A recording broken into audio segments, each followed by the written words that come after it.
रूस यूक्रेन के बीच जारी युद्ध थमने का नाम नहीं ले रहा। मंगलवार सुबह एक बार फिर यूक्रेन की राजधानी कीव पर हुए मिसाइल और ड्रोन हमले ने पूरी दुनिया को हिलाकर रख दिया।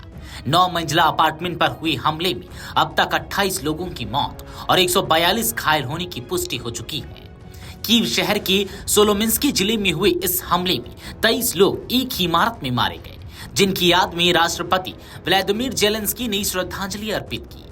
उनके साथ राष्ट्रपति कार्यालय प्रमुख आंद्रेई यर्मक और आंतरिक मंत्री इगोर क्लेमेंको भी मौजूद रहे। इस ताजा हमले में रूस ने 440 से अधिक ड्रोन और 32 मिसाइलें दागी।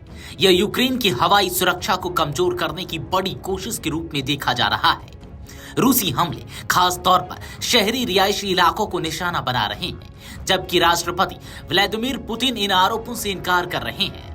पुतिन का कहना है कि हमले केवल सैन्य ठिकानों पर हुए हैं, रिहायशी क्षेत्रों पर नहीं। हालांकि तस्वीरें, वीडियो और चश्मदीद गवाह कुछ और ही कह रहे हैं। पूरी दुनिया ने कीव की जली हुई इमारतों और बर्बादी के दृश्य देखे हैं। इस बर्बर हमले के बाद यूक्रेनी राष्ट्रपति व्लादिमीर जेलेंस्की ने तीखी प्रतिक्रिया दी। उन्होंने टेलीग्राम पर एक पोस्ट में कहा, यह हमला दुनिया को याद दिलाता है कि रूस युद्ध विराम को अस्वीकार करता है और जानबूझकर हत्या का विकल्प चुनता है। जेलेंस्की ने यह भी कहा कि वैश्विक ताकतों को रूस पर युद्ध विराम के लिए दबाव डालना चाहिए। उन्होंने उन देशों को धन्यवाद दिया जो यूक्रेन का समर्थन कर रहे हैं और रूस को अलग थलग करने की कोशिश में लगे हैं। युद्ध के बीच रूस और यूक्रेन के बीच कैदियों की अदला बदली का सिलसिला जारी है।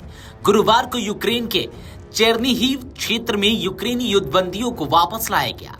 रूस के रक्षा मंत्रालय ने भी बेलारूस के एक विमानीय क्षेत्र से लौटे रूसी सैनिकों का वीडियो जारी किया है। इस पर प्रतिक्रिया देते हुए जेलेंस्की ने लिखा, हम हर नागरिक को वापस लाने के लिए काम कर रहे हैं। जो लोग इन आदान प्रदानों को संभव बना रहे हैं, उनका आभार। यह अदला बदली भले ही युद्ध के बीच एक इंसानियत की झलक हो, लेकिन यह भी स्पष्ट है कि आम नागरिक सबसे बड़ा नुकसान झेल रहे हैं। यूक्रेनी विदेश मंत्री एंड्री सिबिहा ने एक्स यानी कि पूर्व में ट्विटर कहे जाने वाले सोशल मीडिया पर एक पोस्ट में बड़ा दावा किया है। उन्होंने कहा, 100 दिन पहले हमने अमेरिका द्वारा प्रस्तावित युद्ध विराम को बिना शर्त स्वीकार कर लिया था। रूस ने इस पहल को नजरअंदाज कर दिया। अमेरिका की पहल में हत्या पर रोक, युद्ध विराम और शांति प्रक्रिया शामिल थी, लेकिन सिबिहा के अनुसार रूस ने न केवल प्रस्ताव को ठुकराया बल्कि युद्ध को और तेज किया।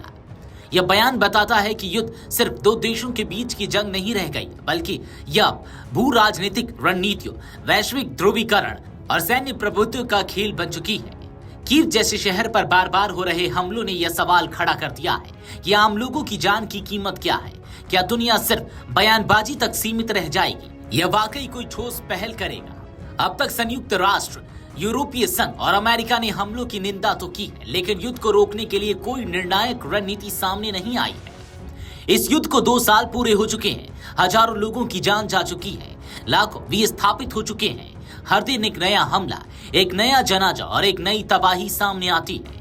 हालांकि पुतिन कहते हैं कि वह वार्ता के लिए तैयार है, लेकिन जमीनी हकीकत यह है कि बंदूकें अभी भी गर्म हैं और मिसाइलें अभी भी उड़ रही हैं। Video desk amarujala.com।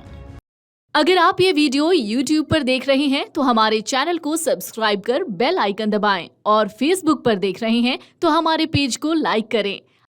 अगर आप ये वीडियो YouTube पर देख रहे हैं तो हमारे चैनल को सब्सक्राइब कर बेल आइकन दबाएं और Facebook पर देख रहे हैं तो हमारे पेज को लाइक करें।